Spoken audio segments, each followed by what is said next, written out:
భారత రాజ్యాంగ శిల్పి డాక్టర్ బిఆర్ అంబేద్కర్ 135వ జయంతి ఉత్సవాలను పురస్కరించుకుని ములుగు జిల్లా కేంద్రంలో ఘనంగా కార్యక్రమాలు నిర్వహించారు.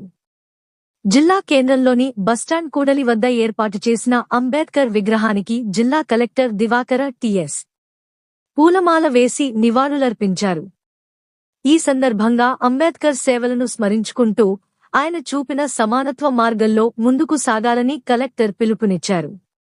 అనంతరం బస్టాండ్ కూడలి నుంచి కలెక్టరేట్ సమావేశ మందిరం వరకు భారీ ర్యాలీ నిర్వహించారు.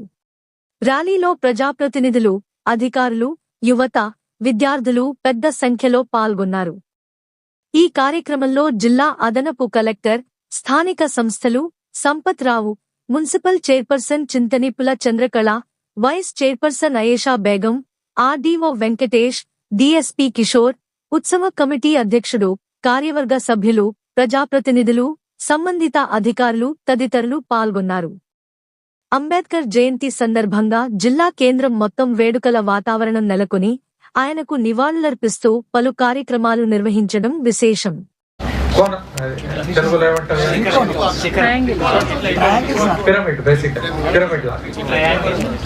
మన సమాజంలో కూడా ఒక మనిషి ఎలా బతకాలి, ఎలాంటి ఇది ఉండాలి అని అనుకుంటే జనరల్గా ఫస్ట్ మనిషి ఏం కోరుకుంటాడు? నేను బాగుండాలి, నాకు ఫుడ్ ఉండాలి, నాకు బట్టలు ఉండాలి. ఇది ఫస్ట్ లెవెల్. తర్వాత ఉండడానికి ఇల్లు ఉండాలి, కొంత కంఫర్ట్ ఉండాలి, తిరగడానికి కారు ఉండాలి, పిల్లల్ని మంచిగా చూసుకోవాలి, మంచి బట్టలు వేసుకోవాలి. ఇది సెకండ్ లెవెల్. మూడో లెవెల్ ఇంకొంచెం తెలిసిన వాళ్ళకి సాయం చేయాలి, నా బంధువుల్ని చూసుకోవాలి, నా తమ్ముడిని చూసుకోవాలి, నా అన్నని చూసుకోవాలి, నా తెలిసిన వాళ్ళని చూసుకోవాలి, చుట్టాలకి చూసుకోవాలి.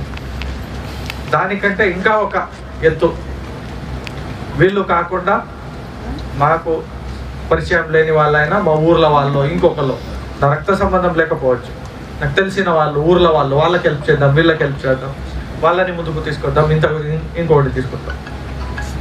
ఇట్లా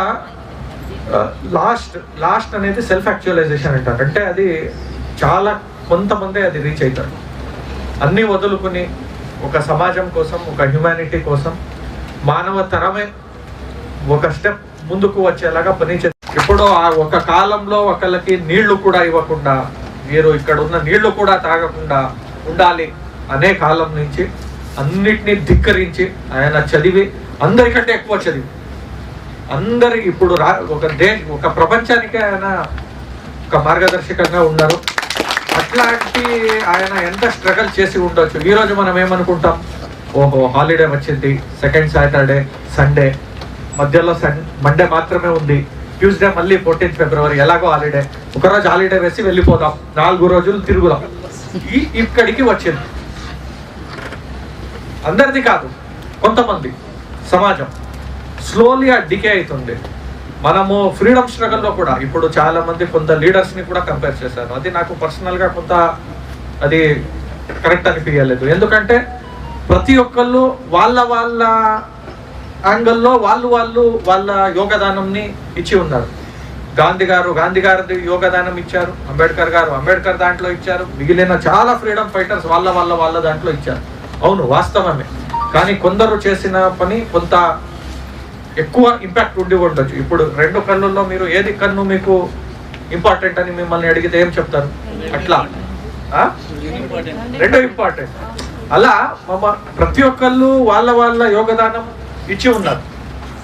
వాళ్ళ నుంచి మనము మంచి విషయాల్ని తీసుకుంటూ, మనము ఒక మంచి భావనం కల్పిస్తూ, మన చుట్టూ ఉన్న వాళ్ళకి ఒక మంచితనంతో నడిపిస్తేనే చాలు. అంటే మనం సామాన్య మనుషులం, మనకి వాళ్ళకి ఉన్నంత ఔన్నత్యం కానీ అంత ఎక్కువ ఉండకపోవచ్చు అందరికీ. కానీ మన వంతు ఉన్న సహాయం మనము అందరి ద్వారా తీసుకుని ముందుకు పోవాలని నేను చెప్తూ, నాకు అవకాశం ఇచ్చినందుకు చాలా ధన్యవాదాలు. ఇది ముగించే ముందు మీరు ఏదైతే అంబేద్కర్ భవనం అని మీరు చెప్తున్నారో, ఇది లాంగ్ స్టాండింగ్ డిమాండ్.